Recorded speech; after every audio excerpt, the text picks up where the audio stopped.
Bismillahirrahmanirrahim. Selamat datang pemirsa, Anda kembali bersama Menyingkap Fakta. Kali ini kami akan membongkar sisi tersembunyi dari sebuah peristiwa besar yang sedang menjadi perhatian publik. Hamas membubarkan pemerintahan de facto Gaza, tetapi kantor, pegawai, dan jaringan di lapangan masih tetap berjalan. Apakah ini benar-benar tanda Hamas mundur dari kekuasaan, atau hanya pergantian wajah sementara, kendali sebenarnya tetap berada di tangan yang sama? Namun sebelum kita masuk lebih dalam, jangan lupa tekan tombol like dan subscribe. Dengan begitu, Anda tidak akan ketinggalan fakta-fakta tersembunyi yang akan kami ungkap berikutnya.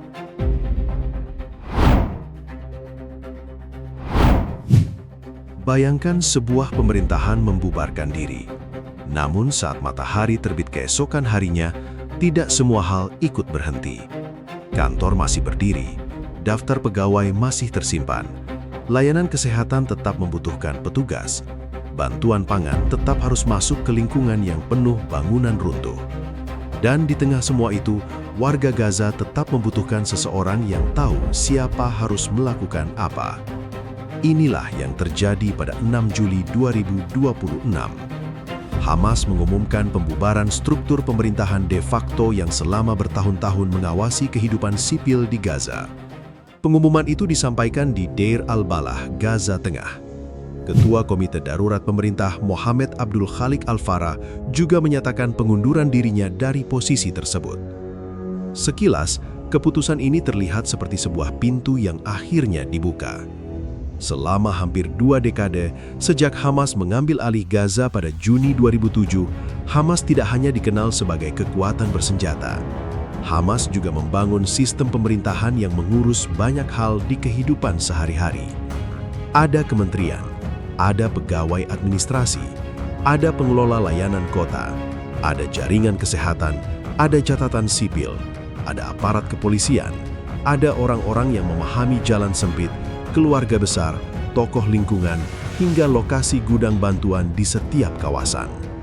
Karena itu, pembubaran pemerintahan tidak sama dengan menghapus seluruh sistem dalam satu malam. Hamas menyatakan bahwa tenaga teknis dan pegawai profesional akan tetap bekerja agar Gaza tidak mengalami kekosongan administrasi. Keputusan itu terdengar praktis, tetapi menyimpan arti yang jauh lebih besar. Sebab di wilayah yang hancur oleh perang, pekerjaan sipil bukan sekedar meja dan dokumen. Rumah sakit membutuhkan bahan bakar untuk generator, pompa air membutuhkan perawatan, roti membutuhkan tepung dan jalur distribusi, tenda pengungsian membutuhkan pendataan, bantuan internasional membutuhkan orang yang memahami titik paling sulit dijangkau. Semua itu tidak dapat dijalankan oleh struktur baru yang belum mengenal medan. Gaza hari ini seperti kota besar yang sistem sarafnya masih hidup, walaupun tubuhnya dipenuhi luka. Papan nama di atas sebuah kantor dapat diganti, jabatan dapat dihapus, komite lama dapat dibubarkan, tetapi jaringan manusia yang selama ini menjalankan layanan dasar tidak bisa begitu saja dihilangkan. Mereka tetap tinggal di lingkungan yang sama. Mereka masih mengenal pekerjaan mereka masih mengetahui siapa yang bertugas menjaga gudang, memperbaiki pipa, mendata korban, atau mengatur bantuan ketika situasi berubah dalam hitungan jam. Disinilah keputusan 6 Juli menjadi lebih rumit daripada sekedar berita politik. Hamas ingin menunjukkan bahwa mereka tidak menghalangi lahirnya pengelolaan sipil baru di Gaza. Pesan ini penting karena masa depan wilayah tersebut tidak hanya ditentukan oleh perang, tetapi juga oleh siapa yang mampu menghidupkan kembali kehidupan sehari-hari setelah perang. Namun perubahan administrasi selalu memiliki satu masalah besar. Ketika struktur lama dibubarkan, siapa yang memegang kendali atas orang-orang yang tetap bekerja di dalamnya? Bagi warga Gaza, pertanyaan itu bukan teori politik. Jawabannya akan menentukan siapa yang mengurus bantuan, siapa yang membuka layanan, dan siapa yang memiliki pengaruh saat keadaan kembali berubah. Di atas kertas, satu struktur pemerintahan telah berakhir, tetapi di lapangan, mesin yang pernah menggerakkan Gaza belum tentu berhenti bergerak. Komite teknokrat yang disiapkan untuk masuk ke Gaza tidak datang sebagai pemerintahan biasa. Mereka tidak dibentuk untuk memenangkan pemilu, mengibarkan bendera partai, atau membangun kekuatan politik baru. Tugas mereka praktis dan berat. Mereka harus membuat kehidupan sipil berjalan di wilayah yang jalannya rusak, jaringan airnya terganggu, bangunan publiknya hancur, dan banyak warganya hidup berpindah dari satu tempat penampungan ke tempat penampungan lain. Pada 6 Juli 2026, Hamas menyatakan kesiapan menyerahkan administrasi sipil kepada Komite Nasional untuk Administrasi Gaza. Badan ini dipimpin Ali Sha'ath, seorang teknokrat Palestina yang bekerja dari Kairo. Komite tersebut dibentuk dalam kerangka rencana perdamaian yang didukung Amerika Serikat dan diawasi oleh Dewan Perdamaian. Anggotanya warga Palestina, tetapi ruang geraknya bergantung pada persetujuan pihak-pihak yang memegang pengaruh atas Gaza. Di atas dokumen, tugas mereka terlihat lurus: mengelola bantuan, menghidupkan layanan publik, membantu pemulihan fasilitas dasar, menata administrasi penduduk, menghubungkan kebutuhan warga dengan dana rekonstruksi dari luar Gaza. Namun, Gaza tidak bisa diatur hanya dengan daftar tugas. Untuk mengirim satu truk bantuan, komite membutuhkan jalur yang dapat dilalui. Untuk membuka klinik, mereka membutuhkan bahan bakar, obat, petugas, dan perlindungan. Untuk memperbaiki pipa, mereka membutuhkan alat, akses ke lokasi, serta koordinasi dengan orang-orang yang mengenal jaringan bawah tanah di tiap lingkungan. Bahkan untuk membagikan makanan, mereka harus tahu keluarga mana yang mengungsi, wilayah mana yang masih bisa dijangkau, dan siapa yang mampu mengatur antrian ketika keadaan memanas. Disinilah kekuasaan sipil bertemu dengan kenyataan keamanan. Ali Sha'ath menegaskan pada 6 Juli bahwa komite baru membutuhkan sumber daya serta keadaan yang memungkinkan untuk bekerja. Ia juga menegaskan perlunya satu otoritas sipil, satu kerangka hukum, dan satu sistem keamanan yang bertanggung jawab kepada otoritas itu. Kalimat ini bukan sekadar bahasa administrasi. Ini adalah syarat agar keputusan di atas meja tidak berhenti sebelum mencapai jalanan Gaza. Satu otoritas berarti bantuan tidak boleh tersendat karena dua pusat perintah saling menunggu. Satu kerangka hukum berarti pegawai, pengusaha lokal, dan lembaga kemanusiaan mengetahui aturan yang berlaku. Satu sistem keamanan berarti orang yang menjaga gudang, mengatur lalu lintas, atau mengawal distribusi, bekerja berdasarkan komando yang jelas. Israel melihat bagian inilah yang belum terjawab. Menteri Luar Negeri Israel Gideon Sa'ar pada 6 Juli menyebut pembubaran pemerintah Hamas sebagai sebuah sandiwara. Penilaian Israel berangkat dari persoalan yang lebih dalam dibanding pergantian jabatan. Selama Hamas belum menyerahkan senjata dan jaringan keamanan, Israel menilai pengaruh kelompok itu tetap dapat bertahan melalui orang-orang yang berada di lapangan.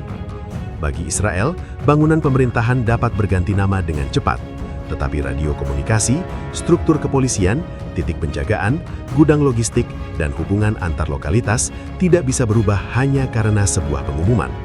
Jaringan semacam itu terbentuk dari pengalaman panjang, kedekatan sosial, dan kemampuan menggerakkan orang dalam keadaan darurat. Hamas menampilkan langkah ini sebagai jalan agar urusan sekolah, rumah sakit, bantuan, dan administrasi tidak terus berada dalam bayang-bayang konflik politik. Israel memandangnya sebagai kemungkinan lahirnya lapisan baru di atas jaringan lama. Dua pembacaan ini membuat komite teknokrat berada pada posisi paling sulit. Mereka harus membuktikan bahwa mereka bukan sekadar papan nama baru, melainkan pusat keputusan sipil yang mampu bekerja. Ujian awalnya bukan pidato, melainkan urusan kecil yang menentukan hidup warga. Kelancaran bantuan, keseragaman komando bagi petugas, serta kepatuhan terhadap keputusan komite akan memperlihatkan apakah otoritas baru hadir di lingkungan Gaza. Pada 6 Juli 2026, saat perhatian tertuju pada perubahan struktur administrasi, Gaza kembali menunjukkan wajah lain yang jauh lebih keras. Di Tel Al-Hawa, kawasan di kota Gaza, militer Israel menyatakan telah menargetkan dan menewaskan Fadi Ashur Dagmas. Israel menggambarkannya sebagai komandan bersenjata Hamas. Pada hari yang sama, petugas medis Gaza melaporkan 5 orang tewas dalam serangan di kota Gaza dan Khan Yunis. Dua peristiwa itu berjalan berdampingan dalam waktu yang sama. Di ruang politik, ada upaya membentuk pengelolaan sipil baru. Di lapangan, operasi terhadap jaringan tempur Hamas tetap berlangsung. Jarak antara dua gambaran itu menjelaskan mengapa masa depan Gaza belum dapat ditentukan hanya oleh pengumuman dari podium.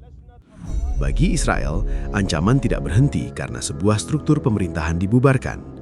Pemerintah Israel menempatkan pelucutan senjata Hamas sebagai syarat utama sebelum penarikan pasukan dan tahapan rekonstruksi yang lebih luas dapat bergerak. Posisi ini lahir dari keyakinan bahwa kemampuan tempur, jaringan komando, serta persenjataan Hamas masih dapat digunakan untuk membangun kembali ancaman terhadap Israel. Hamas memandang urutannya secara berbeda. Mereka menolak menyerahkan senjata selama serangan Israel berlanjut dan pasukan Israel belum menarik diri dari Gaza. Dari sudut pandang Hamas, menyerahkan senjata ketika wilayah masih berada di bawah tekanan militer berarti menyerahkan satu-satunya alat tawar yang tersisa. Dua syarat itu saling mengunci, seperti pintu yang hanya dapat dibuka dari sisi berlawanan. Sementara itu, peta Gaza sendiri belum memberi ruang bebas bagi pemerintahan sipil baru. Pada 6 Juli 2026, Israel masih menguasai lebih dari 60% wilayah Gaza. Area tersebut mencakup zona yang oleh Israel dianggap penting untuk mencegah ancaman di masa depan. Perdana Menteri Benjamin Netanyahu menegaskan Israel tidak akan menarik pasukan sebelum merasa keamanan benar-benar terjamin. Bagi Komite Teknokrat, situasi ini menciptakan tantangan yang tidak terlihat di layar televisi. Sebuah rencana pemulihan membutuhkan akses ke wilayah rusak, peralatan, dana, bahan bangunan, serta kemampuan memindahkan orang dan barang. Namun, setiap langkah dapat tersangkut pada batas zona militer, kondisi jalan, pemeriksaan keamanan, atau perbedaan kepentingan para pihak yang masih bertarung. Gaza lalu berubah menjadi papan catur yang bidaknya belum lengkap. Israel memegang banyak ruang di peta dan kekuatan militer yang menentukan jalur aman. Hamas masih memiliki hubungan lokal, pengalaman birokrasi, serta jaringan yang belum sepenuhnya dipisahkan dari urusan keamanan.